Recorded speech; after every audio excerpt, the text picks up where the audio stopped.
an election year. I'll put a few questions to you to think about, but let me start off by introducing. I have a co-presenter. He's with 92.7 FM, so this will be live on 92.7 FM. Of course, you're watching us on TV3, so I don't need to mention that. So a very good morning to you, Winston Amwa. He's my co-presenter for the morning. Hello, Winston. Good morning. Say hello to Good morning, Bridget. Hope you're doing fine. I'm good. How are you? How's it going? Well, I'm fine. I mean, we're all waiting on the finance minister. Yes, and you were on radio this morning and you happened to have spoken to a couple of analysts. What was the general feeling? Well, don't expect much from the 2016 budget, because the president's already told all of us how he's not prepared to spend anything outside the budget. The key question is what would be captured in the budget. Yeah. But of course, the major issue is Ghana finds itself, running an IMF program.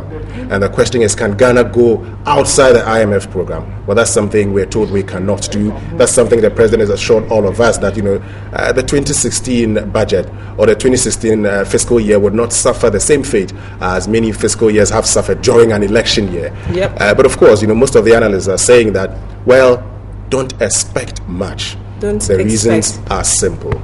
Don't expect much.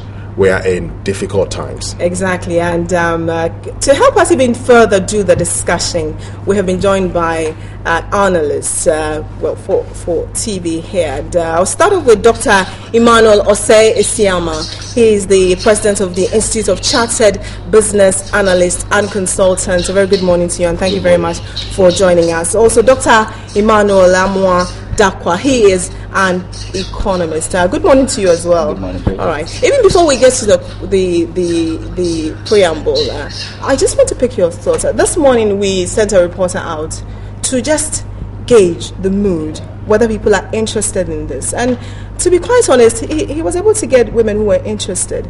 But then the expression, the view was that we have listened to it time and time again, and it has no effect on us. It doesn't in any way change us. One person did say, petrol prices keep going up, and some were completely lost. So the point was that, probably we need a bit more education. So tell me, why is there such a disconnect between what will be said there and the people it affects the most? Okay, thank you very much. Good morning to our listeners and then our viewers. Yes, as you rightly said. Yes, about the disconnect. We live in a country whereby it's all about literacy, which is very key. Because if you look at the literacy rate in Ghana, it's not that high, and so a lot of people are not too interested in whatever is read or in Parliament every year. And another reason is because the communication gap exists in Ghana. Even with the elite, not too many people are interested in. So you can even walk into a bank or an elite organization and want to do a sample. How many of you know about budget reading today? They will say yes. So what do you expect? What are the nitty-gritties? So what are the real issues that you want it to be discussed? And so you see that there's a communication gap. But we read budgets every year, but we talk about it the following year, whereby we are about to read the next one, which is not too good. This morning, the same question, one of the radio presenters asked me that, so why do you think that we are just happy about budgets reading year on year, but nothing gets happened in our economy? So I told him that it's all about communication gap is key, and also the level of implementation. It is good to have a policy, but it's all about the implementation of the policy. So I think that's those are reasons why people are not too interested in the budget reading, and people are not too expectant of so many things to happen to them in the coming year. Okay, Dr. Isiama, but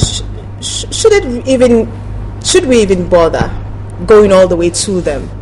To budgets? Yes, no, to the people, the downtrodden. Of course, it's necessary. You are special. Every government is there to serve the people, and no matter how the people are, you need to go to them and actually find out. For example, as you rightly said, I was listening to your station and I realized that even the market women, the tomato seller, they were even contributing to the budget preparation. So it tells us that before a government will bring a budget out, there should be consultation.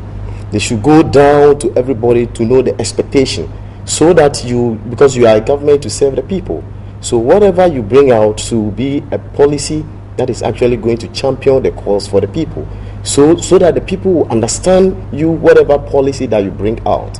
For example, when you look at way back, whereby Dr.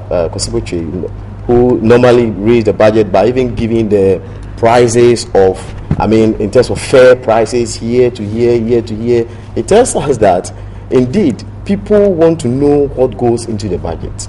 But I must be quick to let people know that budget is also necessary, because that gives us a guide, because it's a financial plan policy that will give us a guide as to where we are going and what we are supposed to expect the year to come. And so for budget is necessary. But coming back to whether the people understand or not, like my brother rightly said, the communication should be there. We need to engage more. Government should be able to engage more for people to understand the way forward, so that we can actually champion the right policy. All right. I don't know if Winston. No, I'm just curious. How else should government engage? Because every now and then the media is talking about the budget. So isn't it a case of Ghanaians just not caring? They'll tell you, well, sure, I don't really care. Because if government should engage, the media is talking about the budget every now and then. What else should government do differently? For example, if a tomato seller does not understand what actually goes into a budget or what budget means, we talk about GDP. They might not understand what GDP actually means.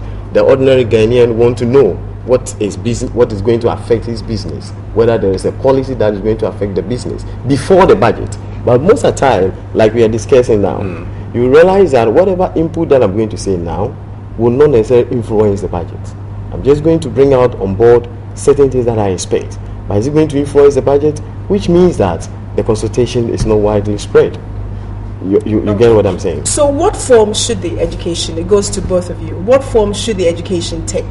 Okay, to me, I've always said that we have a communication ministry, but it's all about how you also communicate. How many people can speak English in Ghana? We talk about GDP figures. We talk about budget deficits. Do they really understand? Because you are communicating to people, and then they should understand the message you are giving on to them. So I think it's very crucial. Quarterly, I have suggested that quarterly there should be a review, so we can break our fiscal year budget into 4 categories, so that at the end of every quarter we do a review. Have we been able to meet the target? What are the bottlenecks? By having to meet the target, so that we'll be able to plan ahead. Because rather than just staying to the next year for you to come and plan, this thing didn't work, why didn't it work? I think it's very key that government should, there should be a lot of communication, quarterly communication in all languages, so that you explain to the ordinary Ghanaian who is on the street, who doesn't understand GDP, who doesn't understand budget deficit, for people to understand, and then they'll be able to appreciate that, yes, indeed, government, you have a fiscal plan for us, you have a financial policy for us, this is where you expect to take us in this fiscal year, and I think it's going to help our country develop. All right, I'm glad we've set the ball rolling, and we all understand what's at stake here, and we're able to put something together just to set your mind rolling on what we're to discuss. There's a lot. The energy crisis, I'm sure a lot of people want to know, the long-term solution. And I have heard Dr. Rekudbobe say that, listen, the power budgets will not be an end to the doom so, because we will still have a deficit, and we still have about 500 megawatts to meet. And we talk about a weakening currency. The last time we did our budgets, I think we pegged the oil, we pegged it, I think, around $99 a barrel. And oil prices have declined. The last time I checked at Bloomberg, it was around $54. That creates a huge problem for the economy. And so we would go and look at that, and then we'll come back to the studio and look at it sector by sector: education, energy. Energy, I'm sure a lot of people want to know what the government has for us. So let's look at the pre-budget preview.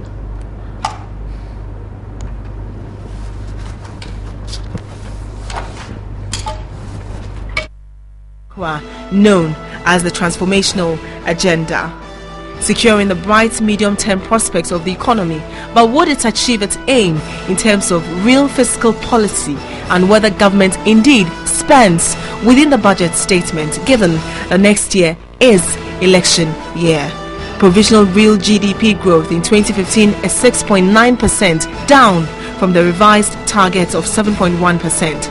This compares with an outturn of 7.6% in 2013.